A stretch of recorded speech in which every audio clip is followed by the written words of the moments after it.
Hello everyone बेटा, कैसे हैं आप सभी।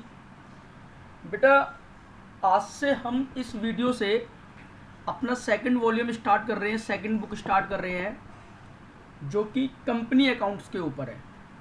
अभी तक आपने मेरे साथ में पार्टनरशिप बुक वाली कंप्लीट कर ली, और अब हम जो बात करेंगे वो कंपनी अकाउंट्स की बात करेंगे, जिसमें चैप्टर हम पढ़ेंगे इशू ऑफ शेयर अकाउंटिंग या फिर अकाउंटिंग फॉर शेयर कैपिटल। हम इसको बोल देते हैं इशू ऑफ शेयर या अकाउंटिंग फॉर शेयर कैपिटल। अब मैं आपको एक बात बता दूं, ये जो पूरी बुक है हमारी, ये जो पूरी बुक है ये हमारी 20 मार्क्स की है, 20 marks.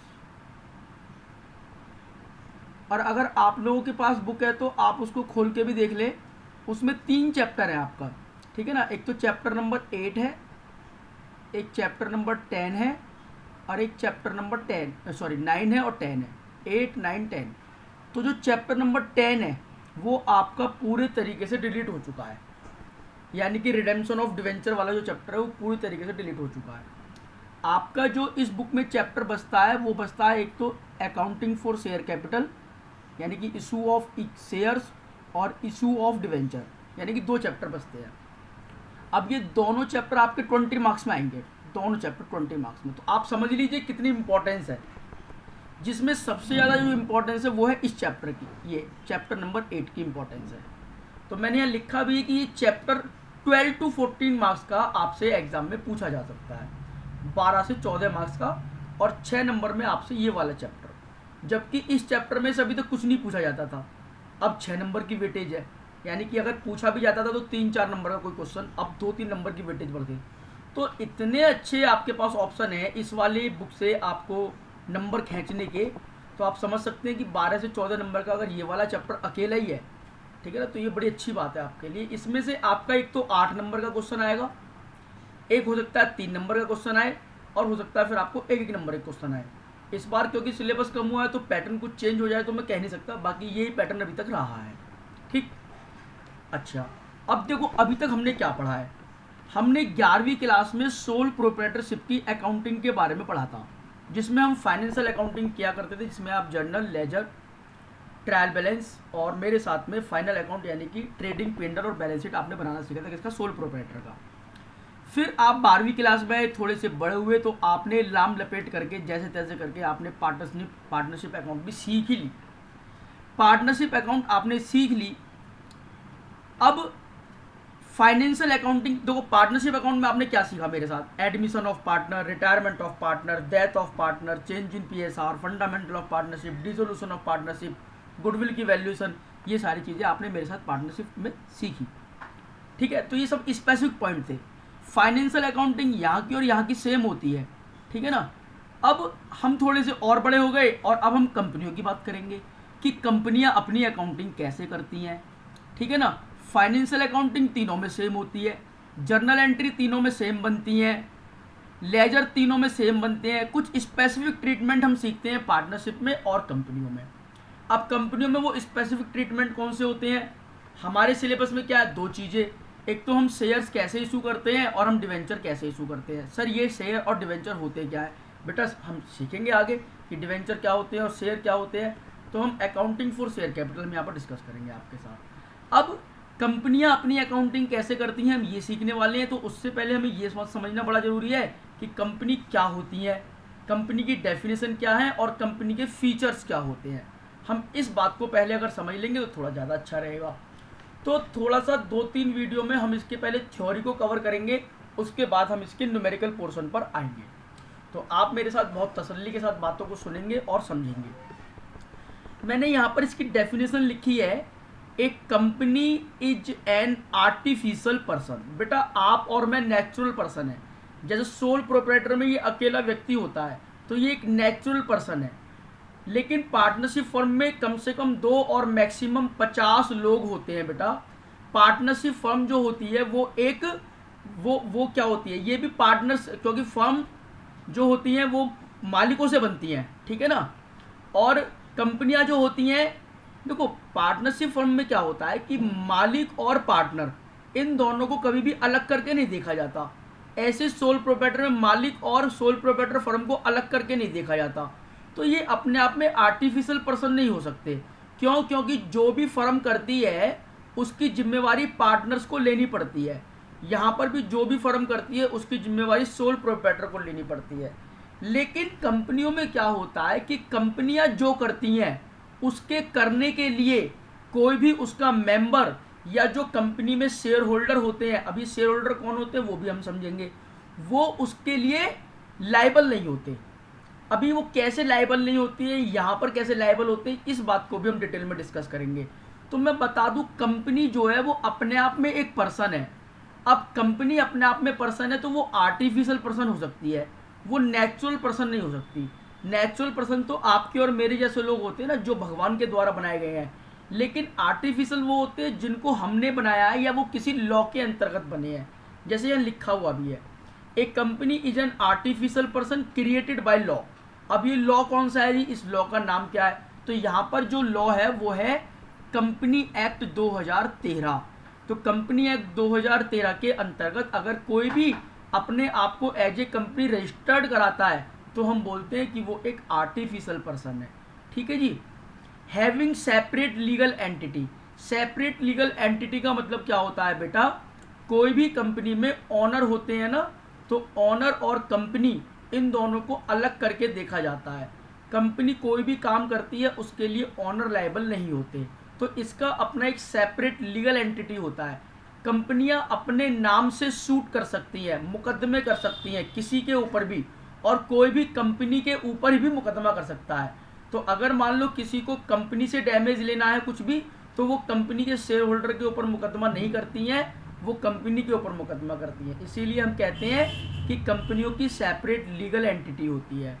With A perpetual succession. Perpetual succession का मतलब होता है बेटा कि कंपनियों का अस्तित्व कभी खत्म नहीं होता, कंपनियां लगातार चलती रहती हैं। कंपनी के जो ऑनर होते हैं अगर वो सारे मर भी जाएं तब भी कंपनियां बंद नहीं होती। And A common seal. और कंपनियों की अपनी एक कॉमन सील होती है। बेटा आपके और मेरे जैसे लोग तो सिग्नेचर कर सकते हैं, अगर हम कोई भी कॉन्ट्रैक्ट करते हैं किसी से या हम कोई एग्रीमेंट करते हैं तो हम लोग तो सिग्नेचर कर सकते हैं। जैसे आप फॉर्म भरते हो तो आप तो फॉर्म पर सिग्नेचर कर सकते हो, लेकिन कंपनी क्योंकि एक आर्टिफिशियल पर्सन होती है तो वो सिग्नेचर कहाँ से करेगी? उसके तो हाथ ही नहीं है। तो इसका मतलब क्या है? उसकी अपनी एक मोहर होती है, रबड़ स्टैम्प बोलते हैं उसको, कॉमन सील, सार्व मुद्रा बोलते हैं इसको हिंदी में हम, कॉमन सील को सार्व मुद्रा। तो उसकी अपनी कॉमन सील होती है। आपने देखा होगा ना बैंकों में, पोस्ट ऑफिस में आपने देखा होगा जी स्टैम्प होती है, जैसे आपकी प्रिंसिपल मैडम होती है उनकी भी अपनी स्टैम्प होती है ना। हाँ, तो ये उसी की बात कर रहे हैं, ठीक है ना। अच्छा, तो इसी डेफिनेशन के बेस पर हम इसके कुछ फीचर्स के बारे में समझते हैं कि कंपनियों के क्या क्या फीचर्स होते हैं। देखो जरा ध्यान से, पहला फीचर हम देखते हैं, नंबर 1, आर्टिफिशियल पर्सन। कोई भी कंपनी एक आर्टिफिशियल पर्सन होती है, नॉट ए नेचुरल पर्सन, ठीक है ना। तो कंपनी एक आर्टिफिशियल पर्सन है, नेचुरल पर्सन नहीं है। अगर कंपनी एक आर्टिफिशियल पर्सन है तो ये कहीं भी सिटीजन नहीं हो सकती हमारी। सिटीजन केवल वही हो सकता है जो क्या है, जो एक नेचुरल पर्सन है। यानी कि मैं इंडिया का सिटीजन हो सकता हूँ, लेकिन कोई कंपनी इंडिया की सिटीजन नहीं हो सकती, क्योंकि जो सिटीजन होते हैं ना बेटा, उनको वोट डालने का अधिकार होता है, लेकिन कंपनी को वोट डालने का अधिकार नहीं होता। वो एक आर्टिफिशियल पर्सन है, तो वो नेचुरल पर्सन की तरह नहीं होती है। आप इस बात को समझें। नंबर 2, कंपनियों की अपनी कॉमन सील होती है। अब क्योंकि ये आर्टिफिशियल पर्सन है तो इनके सिग्नेचर तो होते नहीं है, तो इनकी क्या होती है? कॉमन सील, यानी कि इनकी एक स्टैंप होती है। अगर कंपनी किसी के साथ भी कोई कॉन्ट्रैक्ट करती है तो कंपनी तो वो कॉन्ट्रैक्ट करने वाले होते तो व्यक्ति हैं, लेकिन जो व्यक्ति किसी काम को कर रहा है ना वो कंपनी के बिहाफ पर करता है। मतलब अगर मान लो हम कोई कॉन्ट्रैक्ट कर रहे हैं किसी से, मैं कंपनी में कौन हूँ? मैं कंपनी में मान लो मैनेजर हूँ, तो एज ए मैनेजर मैंने किसी से कॉन्ट्रैक्ट करा गुड्स खरीदने के लिए, तो कॉन्ट्रैक्ट तो मैं ही कर रहा हूँ, सिग्नेचर मेरे भी होंगे, लेकिन कंपनी की मोहर जरूर लगेगी साथ में। मैं तो एक ऑथराइज पर्सन हूँ कि हाँ भाई मैं कंपनी के बिहाफ पर ये काम कर सकता हूँ, लेकिन कोई भी सामने वाला बंदा जो मुझसे डील कर रहा है वो मुझसे नहीं कर रहा है, एक तरीके से वो कंपनी से डील कर रहा है। आप इस बात को समझें, ठीक। अच्छा, अब हम बात करते हैं जी number 3। Number 3, separate legal entity. Separate legal entity,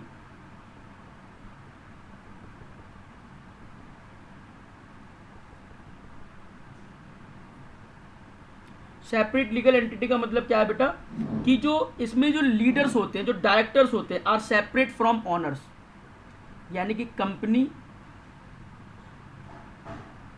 is the separate, company is the separate from its owner. बेटा कंपनियों में लोग पैसा लगाते हैं, आपने सुना होगा शेयर मार्केट में पैसा लगाते हैं लोग, ऐसी कंपनियों में पैसा लगाते हैं। तो कंपनियों में जो लोग पैसा लगाते हैं ना, जो लोग कंपनी के शेयर खरीदते हैं, वो कंपनी के ऑनर बन जाते हैं। और जो ऑनर होते हैं वो अलग होते हैं और कंपनी का अपना एक अलग अस्तित्व होता है। तो सेपरेट लीगल एंटिटी यानी कंपनी अलग, मालिक अलग, कंपनी अलग, मैनेजमेंट अलग। तो कोई भी काम अगर कंपनी करती है तो उसकी खुद की अपनी जिम्मेवारी होती है। चौथा अगर आप पॉइंट देखेंगे तो perpetual succession,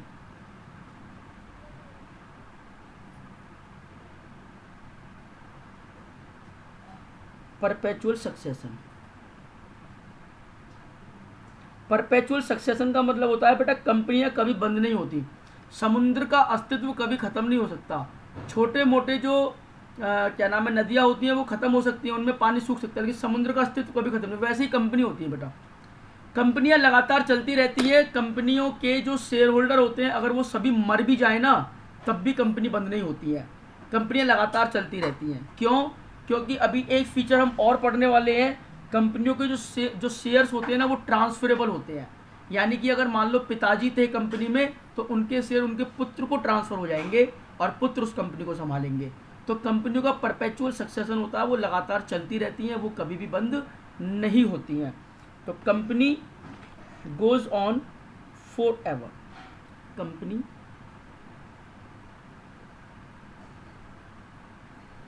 goes on for ever, ठीक है ना। कंपनियों को आप बंद कर सकते हो केवल लॉ के थ्रू, क्योंकि कंपनियां देखो बनी कैसे थी, कंपनियां बनी थी क्रिएटेड बाय लॉ, तो बंद भी वो लॉ के थ्रू ही हो सकती हैं। Number 5 limited liability. अब ये क्या होता है लिमिटेड लायबिलिटी? बेटा कंपनियों के जो शेयर होल्डर होते हैं ना उनकी लायबिलिटी लिमिटेड होती है। तो share holder not personally liable, पहले मैं यहां लिख देता हूं, share holder not personally liable. बेटा आप बात को ध्यान से सुनो, देखो जो पार्टनरशिप फर्में होती हैं ना, पार्टनरशिप फर्में, इसमें अगर किसी फर्म को कोई नुकसान हो जाता है, अगर मान लो ये फर्म है इसको कोई नुकसान हो गया, ये लॉस में चली गई, फर्म बंद होने वाली है, लॉस में है, तो जो इसके पार्टनर होते हैं ना वो पर्सनली लायबल होते हैं। यानी कि इन पार्टनर्स की जो लायबिलिटी होती है वो अनलिमिटेड होती है, अनलिमिटेड, अनलिमिटेड लायबिलिटी होती है पार्टनर्स की। कभी भी फर्म को और पार्टनर को अलग करके नहीं देखा जा सकता। लायबिलिटी के पॉइंट ऑफ व्यू से दोनों एक होते हैं। अगर फर्म बंद होगी तो पार्टनर के बर्तन बिक जाएंगे बेटा घर के। अगर इस फर्म को बहुत घाटा हो गया ना तो पार्टनर अपने घर से पैसा ला के पूर्ति करते हैं, अपने घर के बर्तन तक बेच देते हैं, ऐसी ऐसी सिचुएशन भी आ जाती हैं। तो यहाँ पर अनलिमिटेड लायबिलिटी होती है। अब बताओ बिजनेस का क्या मतलब, पार्ट बंदे का क्या दोष है? बिजनेस करे लॉस हो जाए तो घर के बर्तन भी बिकवा दे। तो भैया अगर आप ये चाहते हो कि आपके घर के बर्तन ना बिकें तो आप पार्टनरशिप फर्म में मत खोलो, फिर आप कंपनी खोलो।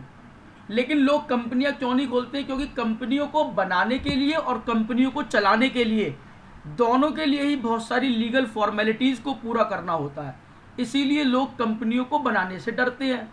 लेकिन अगर हम लीगल फॉर्मेलिटीज़ को पूरा करें और सारे काम को नंबर 1 में करें तो बेटा कोई दिक्कत नहीं है, फिर कंपनी से अच्छा फॉर्मेट होता ही नहीं है।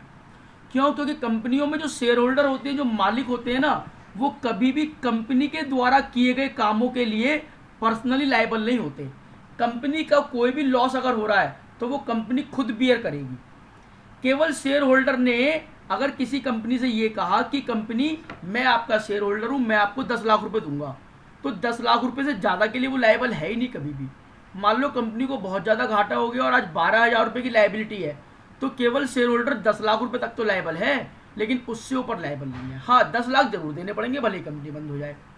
तो अनलिमिटेड लायबिलिटी नहीं है, लिमिटेड लायबिलिटी है, मतलब 10 लाख तक की लायबिलिटी है। अनलिमिटेड का क्या होता है कि जी 15 लाख 16 लाख 20 लाख सब देना पड़ेगा आपको, नहीं साहब ऐसा नहीं है।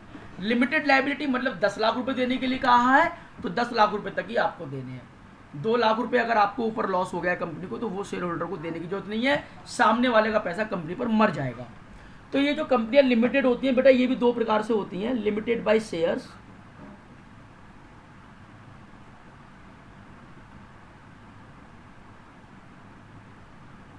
और limited by guarantee.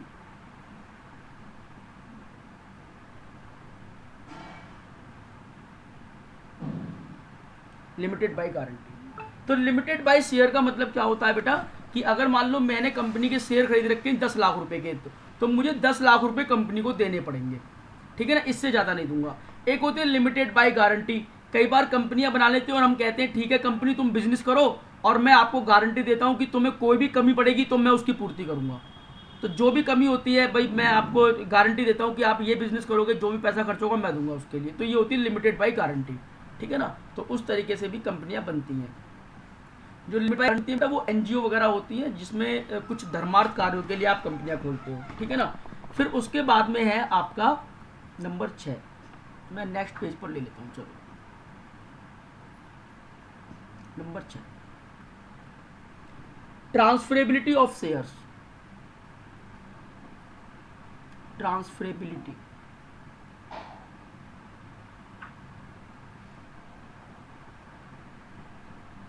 Of shares. तो ट्रांसफरेबिलिटी ऑफ शेयर्स में देखो मैं अभी आपको आने वाले समय में सिखाऊंगा।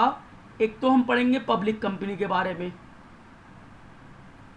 और एक हम पढ़ेंगे प्राइवेट कंपनी के बारे में। ये दोनों क्या होती हैं वो हम नेक्स्ट टॉपिक में पढ़ेंगे, लेकिन मैं आपको बता दूं कि जो कंपनी के शेयर होते हैं, अगर आपके पास पब्लिक कंपनी के शेयर है तो आप उनको ट्रांसफर कर सकते हो, लेकिन अगर आप एक के पास प्राइवेट कंपनी के शेयर है तो आप उनको ट्रांसफर नहीं कर सकते। तो हम इस पूरे चैप्टर में बेटा पब्लिक कंपनियों की बात करते हैं। हम जो धीरे धीरे सीखेंगे ना वो पब्लिक कंपनी के बारे में सीखेंगे। बस प्राइवेट कंपनी तो हम केवल इतना सीखेंगे कि वो क्या होती हैं। तो आप ये ध्यान रखो कि जो शेयर होते हैं ना वो ट्रांसफरेबल होते हैं, पिता से पुत्र को ट्रांसफर हो सकते हैं या फिर किसी अन्य पर्सन, किसी थर्ड पार्टी को भी आप ट्रांसफर कर सकते हो। मान लो आपने किसी कंपनी के 5 लाख रुपए के शेयर खरीद लिए, तो कंपनी कभी आपको पैसे वापस नहीं करेगी क्योंकि आप उसके ऑनर हैं। आपने 5 लाख रुपए कंपनी को दिए, कंपनी ने उसकी मशीन खरीद ली। अब आप कंपनी से ये कहो जी मेरे 5 लाख वापस करो, तो कंपनी कहाँ से वापस करेगी भैया? कंपनी तो पैसा इन्वेस्ट कर दिया, अब कंपनी मशीन बेच के थोड़ी ना आपके पैसे वापस करेगी। तो होता कैसा सर, फिर हमारा पैसा कैसे मिलेगा? बेटा होता क्या है कि हम अपने शेयर्स को शेयर मार्केट में जाके बेच देते हैं। जैसे सब्जी बाजार होता है, जैसे इलेक्ट्रॉनिक की मार्केट होती है, किराना के बाजार होते हैं, जैसे तुम्हारा सर्राफा बाजार होते हैं, वैसे शेयर बाजार होते हैं, यानी कि शेयर मार्केट। तो शेयर मार्केट में जाके आप अपने शेयर्स को क्या कर सकते हो? ट्रांसफर कर सकते हो, बेच सकते हो। ठीक, अब मैं आपको समझाता हूँ पॉइंट नंबर 7। पॉइंट नंबर 7 में regulated by company act 2013, regulated by company act 2013। कंपनियां जो होती हैं बेटा वो कंपनी एक्ट 2013 के द्वारा रेगुलेटेड होती है, यानी कि जो भी नियम कायदे कानून हम इस कंपनियों पर लगते हैं वो कंपनी एक्ट 2013 के लगते हैं। जैसे पार्टनरशिप फर्मों पर किसके लगते हैं? पार्टनरशिप एक्ट 1932 के। वैसे ही कंपनियों पर कंपनी एक्ट 2013 के लगते हैं। यहाँ एक्ट में सारी बातें लिखी हुई हैं कि भाई कितने प्रकार की कंपनियां होती हैं, कैसे रजिस्टर हो सकती हैं, कहाँ रजिस्टर करा सकते हो, कौन से फार्म भरने होते हैं, क्या करना होता है, क्या क्या लीगल फॉर्मेलिटीज़ होती हैं, कंपनियों को कैसे बिजनेस करना होता है, कैसे शेयर इशू कर सकती हैं, क्या लायबिलिटी होती है, मतलब दुनिया भर की बातें। कंपनियां कैसे बंद हो सकती है, कैसे चालू हो सकती हैं, बहुत सारी बेटा। कंपनियों का फॉर्मेट हमारे देश में सबसे बड़ा फॉर्मेट आप ये समझ लीजिए। कंपनियों से ऊपर तो फिर कॉर्पोरेशन ही होती है जो गवर्नमेंट के होते हैं। तो किसी भी बिजनेस के फॉर्म करने का जो तरीका होता है ना, आप कंपनी एक सबसे बड़ा फॉर्मेट है और उसमें भी सबसे बड़ा फॉर्मेट जो होता है वो होता है पब्लिक कंपनी का। ठीक है, तो रेगुलेटेड बाय कंपनी एक्ट 2013। अच्छा, उसके बाद में number 8 incorporated association. Incorporated association